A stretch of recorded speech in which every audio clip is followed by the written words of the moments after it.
გამარჯობათ მეგობრებო, მოგესალმებით. მოკლედ დღეს მინდა წარმოგიდგინოთ ექსკლუზიური მასალა, რომელიც ჩემი გამომწერის მიერ არის მოწოდებული.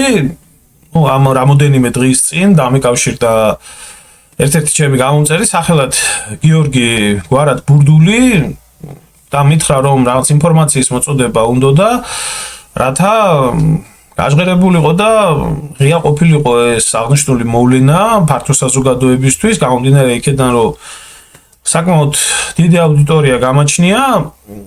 მინდა წარმოგიდგინოთ, ჩავთვალე მეც ასევე საჭიროა, რომ ეს იცოდეს ქართულმა საზოგადოებამ რეალობაში რა ხდება, საერთოდ ამ ბოლო დროს განსაკუთრებით ჩვენი ქვეყნის მიმართ, ჩვენ თავს.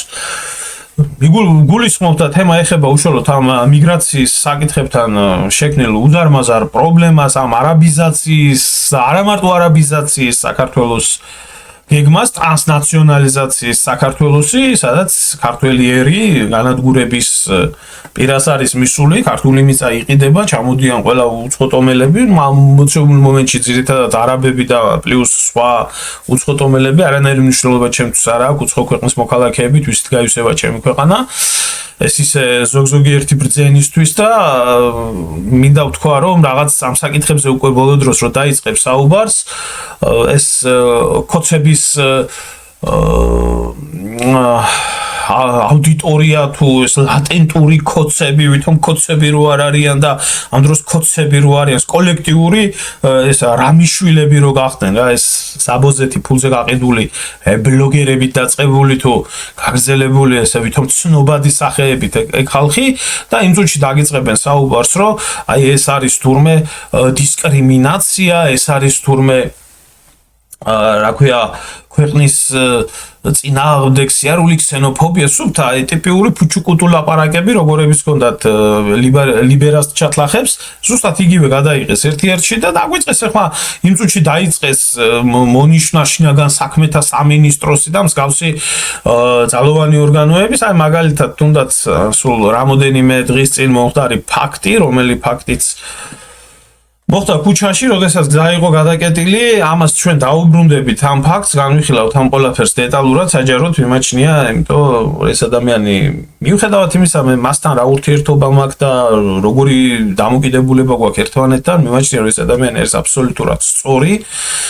ფაქტი არის ძალიან ცუდი მოვლენა მომხდარი საქართველოში და ამას ტენდენცია აქვს აღებული, როდესაც უკვე ჩვენ ქვეყანაში არავინ აღარაფერს აღარ გვეკითხება და აღარავის უფლება არ გვაქვს. პლუს ამას კანონით რაცაა გაწერილი ამ რა ვიცი საოკუპაციო ქვეყნის რეჟიმის კანონებით რაცაა გაწერილი, ისიც არ სრულდება ქვეყანაში და მხოლოდ ქართველებზე სრულდება ეს, რომ გზას თუ ვინმე გადაკეტავს და უკვე ტროტუარზე დადგომას დაჟადი რო გახადეს, უცხო ქვეყნის მოქალაქეებმა რაც უნდათ ისაკეთონ, ტროტუარის გადაკეტონ, გზას გადაკეტონ, მათზე ეს ყველაფერი არ ვრცელდება და მიმაჩნია, რომ იქნება აუცილებლად ამ ადამიანის გადაღებულ ვიდეოს და მოვლენას სჭირდება გამოხმაურება და უფრო დეტალურად ცოტა ხანში და ყველა ბიონაგავის სახეს გამოვაჩენ, ვინც ამ ქალის მიმართ ესეთ სახეს ავლენენ, იმიტომ რომ მართალი არის, სამდი მართალი არის ეს ადამიანი და ესეთი ელემენტები, კოც ელემენტები,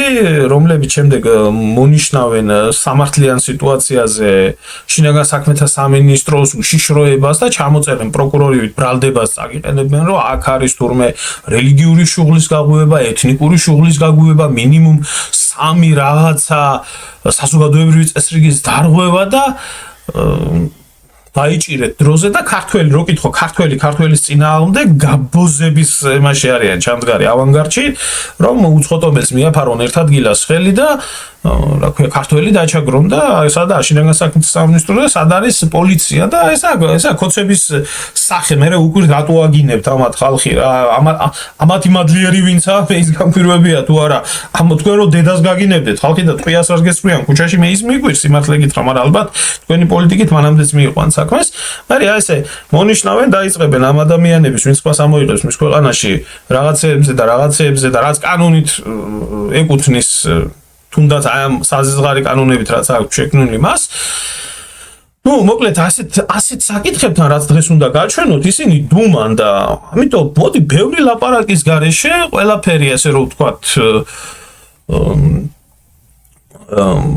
სასწაული მოვლენების და ასე რომ ვთქვა ზედმეტი კომენტარების გარეშე ახლა მე თქვენ შემოგთავაზებთ ამ ადამიანის მიერ ჩაწერილ ვიდეოს რომელიც გამომიგზავნა პირადად და თავად მოусმინეთ გავერკვიოთ რას ამბობს როგორ ამბობს რანაირად ამბობს ესაუბრე მე ამ ადამიანს დარწმუნებული ვარ მის ადეკვატურობაში ნორმალურ აზროვნებაში და სხვა ბევრ რამეში, ამიტომ რაღაც სასწაული აქვს, რომ ვიღაცამ რაღაცა პროვოკაციულად გამომიგზავნა, ის ვინმე მსგავსი რაღაცას მე ამ იმაში ვერ შევხედე, არის ერთი რიგითი ქართველი, რომელსაც შეემთხვა ესეთი რაღაცა და ზუსტად მისაწოდებელი არის ყველაფერი და დანარჩენი აგერ რა თქვენ თვითონ მოისმინეთ და ეხლა დასაწყისისთვის მინდა უთხრა ამ ავადმყოფ ადამიანებს, რომ ვინც ესე ჩასაფრებულები არიან, რომ ეს არ არის არანაირი დისკრიმინაცია, ეს არ არის არანაირი ესე რომ ვთქვათ, ვინმე შეურაცხყოფა, ეს არის ჩვეულებრივი ქვეყანაში გაბატონებული კრიმინალი, რომელი გაბატონებული კრიმინალიც არის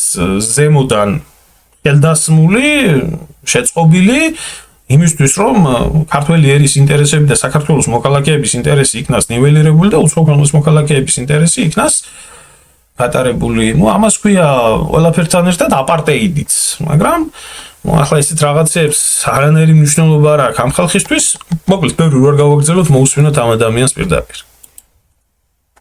ეს ხდება ჭონქაძეზე, თაწმინდაზე. ესე იგი შუა ღამისას 5 საათზე მიბრახუნებს ვიღაცა კარებზე. ძალიან ძლიერად აბრახუნებს რა. და გამეღვიძა თუ არა, ამ ძალიან ძლიერი ბრახუნი იყო. გამეღვიძა თუ არა, შემოანგრია ვიღაცამ წიხლით კარები. მარტო ცხოვრობ. კარები შემოანგრია წიხლით და რას ვხედავ? სილუეტი ჩანს, იქ კიდე ის არის ოთახია და იქიდან ჩანს სილუეტი, რომ 3 ადამიანი შემოდის სახლში. აღებს კარებს, პირველი არის ზანგი, მეორე არის აზიელია, არ ვიცი ვინ არის, ვიღაცა ტიპი და მესამე არის ჩაცმულობით არაბს გავს დაახლოებით, აი არაბის ის აქვს რა, შესახედაობა ესე რომ ვთქვათ. დამადგნენ, მე ვწევარ საწოლში და თავზე დამადგა ეს ხალხი. 3-ვე ესე დამადგა ზემოდან და ეს ზანგი მეუბნება მომეცი ჩემი ტელეფონი, რომელიც მომპარე და მშვიდობიანად დავასრულებთ საუბარს.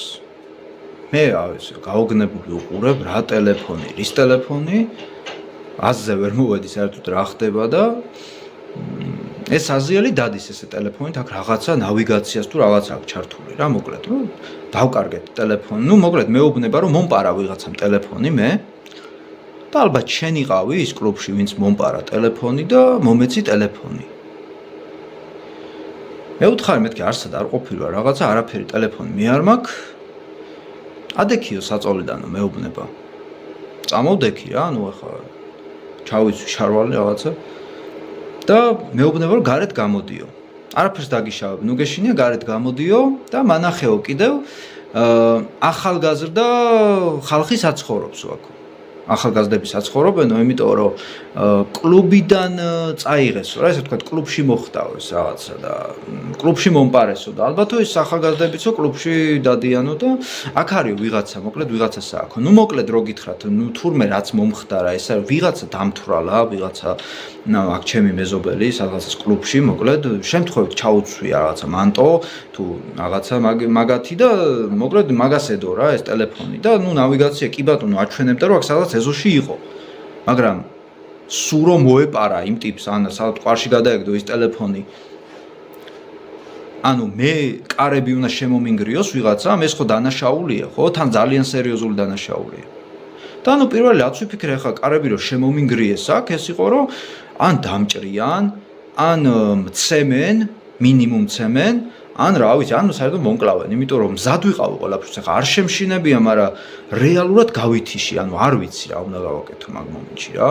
აი რანაირად უნდა მოვიქცე, იმიტომ ესეთ რაღაცას ფილმში მეგონა თავი, ესეთ რაღაცები ფილმებში ხდება რა. და ფილმში მეგონა თავი, რომ მეთქი რაღაცა არ ვიცი რა ხდება.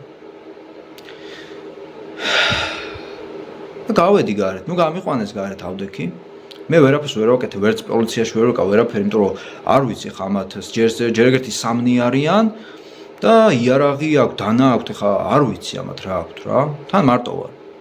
გავედით გარეთ, ნუ მოკლედ მე ვუთხარი აქ ხანდაზმულები ცხოვრობენ, კლუბში არავინ არ დადის, აქეთ ესენი ცხოვრობენ, მოკლედ რაღაცა ყველანაირად ვცდილობ, რომ ესე მეზობელთან არ მივიდენ რა, მოკლედ თუ ესე ვთქვათ არ შეაწუხონ ეს ხალხი. ნუ კარგი რაღაცა დიდი მადლობა და ეს ზანგი მეუბნება, რომ შენი საკონტაქტო მომეცი. კარგი ადამიანი ხარო და მინდაო რომ დავმეგობრდეთო. ნუ მე რა თქმა უნდა უარი გამცხადე ეგრევე და მოუხურე კარები. ნუ კარებს რას გულისხმობ ხა? კარები შემოანგრიეს.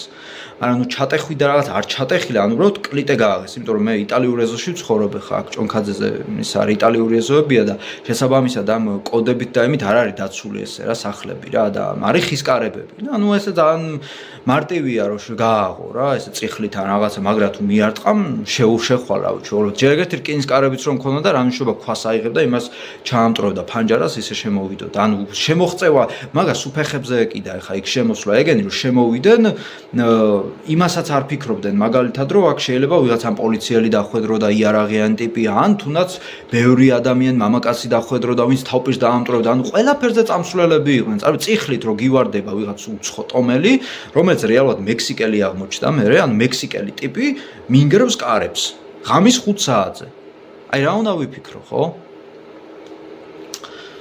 მე ისე მოხდა რომ მოკლედ კიდე სხვებთანაც შესულა ან შეუწუხებიათ ეს ხალხი შეუნგრევიათ იქაც კარები ესე და ნუ მოკლედ გამოიძახეს ეს პოლიცია და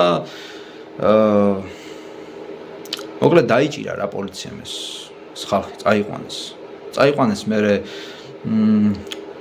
მოკლედ ისე აღმოჩნდა რომ არ ვიცი ნუ ზუსტად არ ვიცი ხა დაადეპორტეს კიდე აქ არიან მაგრამ ნუ როგორც ვიცი რაღაც ინფორმაციის დონეზე როგორც ვიცი გაფრინდნენ ეს ხალხი მაგრამ რაც ეს მოხდა რა ფაქტიც მოხდა ესეთი რაღაცა მე არ ვიცი ანუ ესეთი რაღაცა მარტო ფილმებში თუ მინახავს ესე რომ შუა ღამის 5 საათზე კარებს უნგრევს მშვიდობიან მოსახლეობა ზოგადად აწუხებს აი ესეთი ვიღაცა მექსიკელი ვიღაცა არაბი და ვიღაც რავი აზიელი, რა ვიცი, ჩინელი თუ ვიღაც არ ვიცი ვინ იყო. აი ესეთი გაურკვეველი წარმომავლობის ადამიანები. არ ვიცი, აი ესეთი განუკითხაობა ხდება. ესეთი საშინელება ხდება და არ ვიცი, აი ჯგუფებში დაწერა მე ერთი ჩემმა მეზობელმა ეს რა მოხდა ეს ფაქტი რაც მოხდა და ხალხს არ ჯერა. არა, იქვეო რატო არ იმასქენ თუ პოლიციას რაღაც აი ესეთ რაღაცებს წერენ. ანუ ადამიანი აფრთხილებს, ფრთხილად იყავით. ფრთხილად იყავით, იმიტომ რომ უკვე წიხლებს ურტყამენ კარებებს, უკვე გინგრევენ კარებებს, უკვე სახლებში შემოდიან და ამათ არ ჯერათ. მაინც არ ჯერათ, ანუ რაღაცა ყველაფერს ეძებენ, რაღაცა იმას რა, ეს რატო ვერ ქენით, ის რატო ვერ ქენით. როგორია სამი კაცი გადგას გარშემო, რა პოლიციას უნდა დაურეკო. ხო, შეიძლება რა ვიცი. დანა ამოეღო, გაეყარა ჩემთვის ან ვეცემე ან რაღაცა. ხო, მაგ პერიოდში უცებ ვერაფერს ვერ გააკეთე. ან პოლიცია გასაგებია პოლიციას გამოიძახებ, მაგრამ ამ სისტემას რაც არის შექმნილი და რა მდგომარეობაც აქვს ქვეყანაში, ამას პოლიცია გამოასწორებს. ეს არის უკვე სრული ქაოსი, სრული დესტრუქცია ქვეყნის და არ ვიცი ამას რა ქვია ეს რა არის, რა მდგომარეობაა. ეს ისეთი რაღაცა, რომელსაც არ ვიცი, ეს მე X-ზე ვუყურებდი ხოლმე ესეთ რაღაცებს, ეს მიგრანტები და ესენი რაებს აკეთებდნენ ევროპაში რა. როგორ ძალადობდნენ იქ ხალხზე და რაღაც რეებსაც უკეთებდნენ. მაგრამ აგერ აი თან ჩემ მეგობარს ვეუბნებოდი, შევა მალე ჩვენთანაც მოხდეს მეთქი, მაგრამ ამას როგორ ვეუბნებოდი, იცი, აი თან ნუ ჩემ თავზე მაინც არ მჯეროდა. და ამ დროს რა მოხდა? შემომინგრიეს კარები იმაში. ღამის 5 საათზე ტიპები. ნუ ჩვეულებრივ გადავრჩი ხა კარებს როცა გინგრევს დიდი ალბათობით ან უნდა დაგესხას ხო თავს. აი რისთვის შემოც კარების შემოსანგრევად რომ კარებს რო გინგრევს ტიპის სახში რო შემოდის, რას აკეთებს? ხო უნდა იძალადოს ხო ესე იგი შენზე. აი ხა ჩემს მაგირად ვიღაცა ბებია რო ყოფილიყო, ან გოგო ყოფილიყო ახალგაზრდა. ნუ იმ ბებიას გული გაუსკდებოდა, ამ გოგოს ალბათ შეიძლება გაეუპატიურებინათ. ღმერთმა იცის რას უზამდნენ, ხო? წარმოგიდგენიათ საერთოდ რა ხდება და რა დონის განუკითხაობაა? არ ვიცი. მოკლედ ეს არის რა, რის თქმაც მინდა. აი ესეთ მდგომარეობა არის უკვე ქვეყანაში, აი ესეთ მდგომარეობაში ვართ მისულები უკვე. ეს არის საგანგაშო, რაც რეალურად მოხდა ჩემს თავს. ეს უკვე არის კატასტროფა. ეს აღარ არის უკვე რაღაც. ამ წიხლით რო შემოგინგრევს ვიღაცა მექსიკელი თუ არ აქვს მნიშვნელობა თუ ავღანელი თუ პაკისტანელი არ აქვს მნიშვნელობა ამას. ეს არის უკვე კატასტროფა. ეს მინდოდა რომ მეთქვა. აი მეგობრებო. აი როგორც ხედავთ რეალობა რა არის? ახლა შემოგარგებო, მინდა გითხრათ, რომ აქ უამრავი ესეთი უკნიდან განათლებული ადამიანები, რომლებიც არიან მაგალითად აი ეს აღარაშვილი ქოცგამправებელი და ესენი, რომლებიც აქეთ აბრალებენ საქართველოს მოქალაქეებს და ჩვენ ქართველებს გვაბრალებენ იქეთ დისკრიმინაციას და დაჭერას და სისხლის სამართლის საქმეა, თურმე აღსაძრავი და ხულიგნობა, ანტიდისკრიმინაციული კანონის დარღვევა, ეთნიკური შუღლის და რელიგიური შუღლის გაღვივა, ალბათ ეს უკნიდან განათლებული ადამიანები ახლა გამოვლიან და იტყვიან, რომ აქ როდესაც ადამიანმა ახსენა, ვიღაცა იყო შავკანიანი ამ მექსიკელი როგორ აღმოჩნდა ყრუებო შავკანიანი ადამიანი მექსიკის მოქალაქე. ხო. ისევე არის ის ამ ბიჭმა ის ჩინელი იყო, კორეელი იყო, იაპონელი იყო, ის იყო რა ქვია, ტაილანდელი თუ ვინ იყო, აზიელი, რომელიც გავდა. ფაქტია რომ არა ქართველები. უცხო ქვეყნის მოქალაქეები ჩამოსული საქართველოში, აი ესე დანაშაულს ჩაიდენენ და წავლენ. არანაირი პრობლემა არ არის. არანაირი პრობლემა არ არის. პასუხს არავინ არ თხოვს. არავინ არ თხოვს პასუხს და ეს პირველი შემთხვევა არ არის. საერთოდ საქართველოში ქართველის მეტი არავინ დაჩაგრულაო და სწორი ნათქვამია, მაგრამ ბოლო პერიოდს რო გადავხედოთ, აი საერთოდ ბოლო პერიოდს რო გადავხედოთ, რომელი ერთი ფაქტი გინდა ჩაიდინა? გაიხსენ.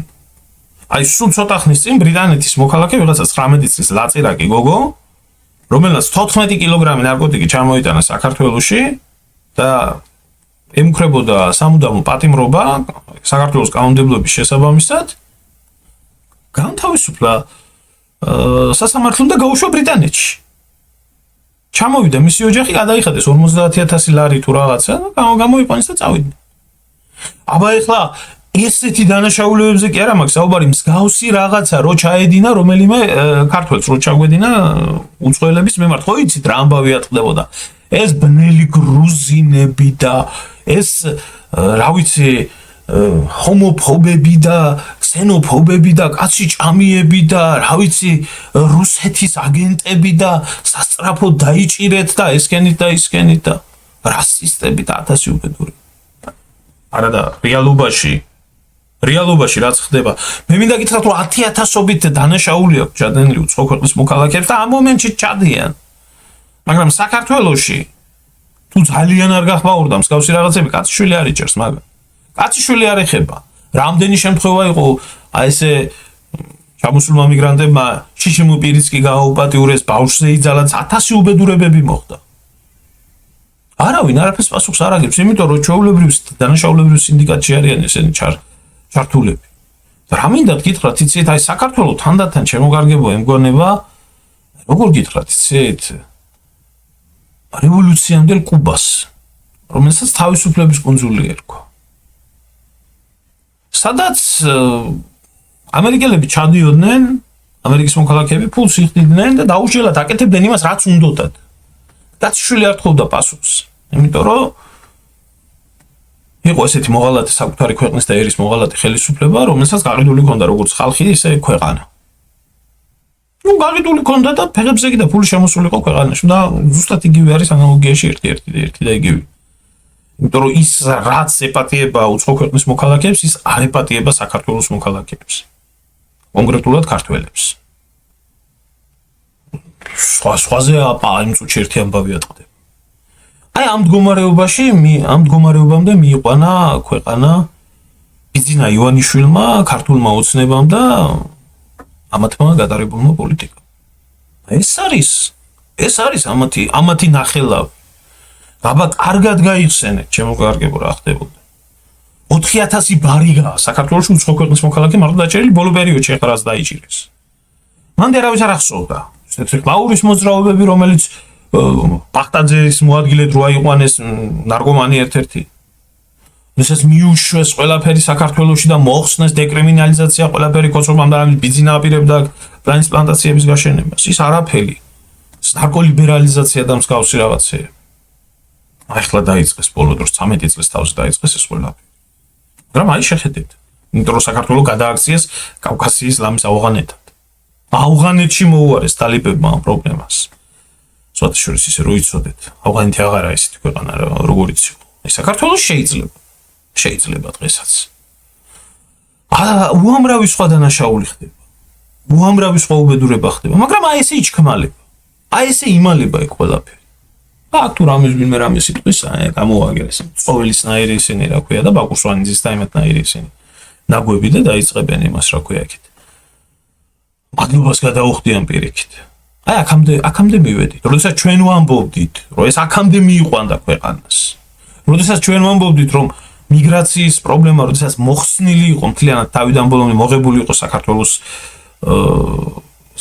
საზღვარი და ღია იყო კარები და კისერსით ეხავდა ვისაც უნდა შემოდიოდა, ვისაც უნდა გადიოდა და დატო ეს ამ ქვეყნებზე, ამ ქვეყნის მოქალაქეებზე უვიზო მიმოსვლა. თურმე ესენი ამაზე თლად ქვეყნის მიყიდვას აპირებენ, მაგრამ აი შედეგი. რომელსაც ვიმკით. ხო როგორ შეიძლება ეს ხალხი ინვესტორები არიან? როგორ შეიძლება ინვესტორზე რამის თქმა თქვენ რა საქართველოს განვითარება არ გინდათ? თქვენ საქართველოს მტრები ხართ. ბატონ ბიზნეს რას ერჩით? ქვეყნის წინსვლა არ გინდათ? ეხლა წარმოიდგინეთ თქვენ რომ ასეთი დასახლდება საქართველოში 70,000. თავისი მომსახურე პერსონალით, კერძო დაცვის სამსახურებით და ესე შემდეგ. ეგრა ეს ადამიანია, გიორგი ბურდული. არ შეიძლება ახლა მე კი უთხარი რომ შენ არ დაგიჭირონ იქეთ. იმიტომ რომ დანაშაულის დამალვა არ დაგაბრალონ. არ დაგაბრალონ დანაშაულის დამალვა. საქართველოში ასე ხდება.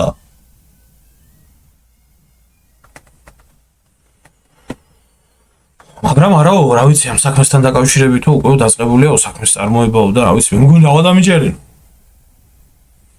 მე არ გამიკვირდება სხვათა შორის.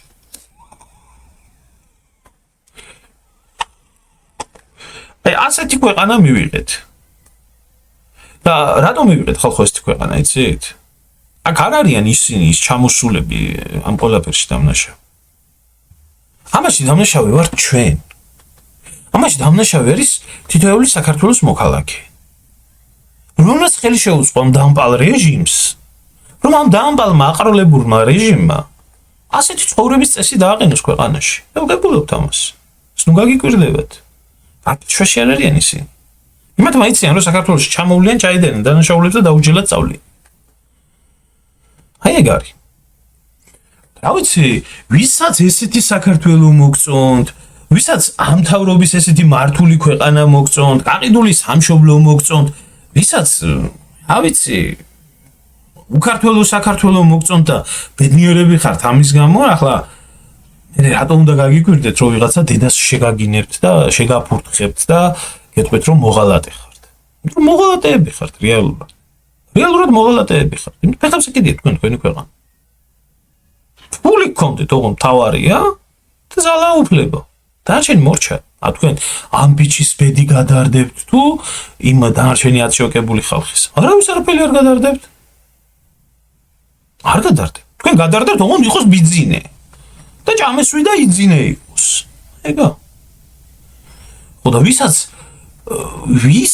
აი ესეთი განადგურებული, გათახსირებული, გაბარჩაკებული ქვეყანა გინდათ?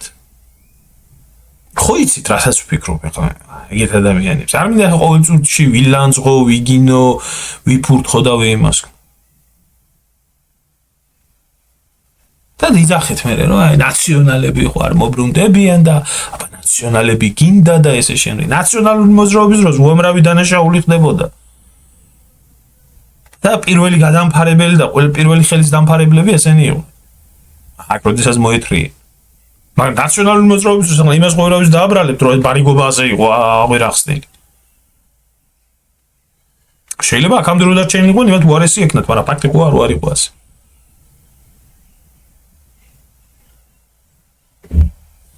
ასე მასობრივი შეიძლება პროცესი იყო დაწყებული და ესენი ერთი არიან. ერთი არიან, არანაირი სხვაობას მე მათში ვერ ხედავ კაცო. მაგრამ აი ესე დონეზე?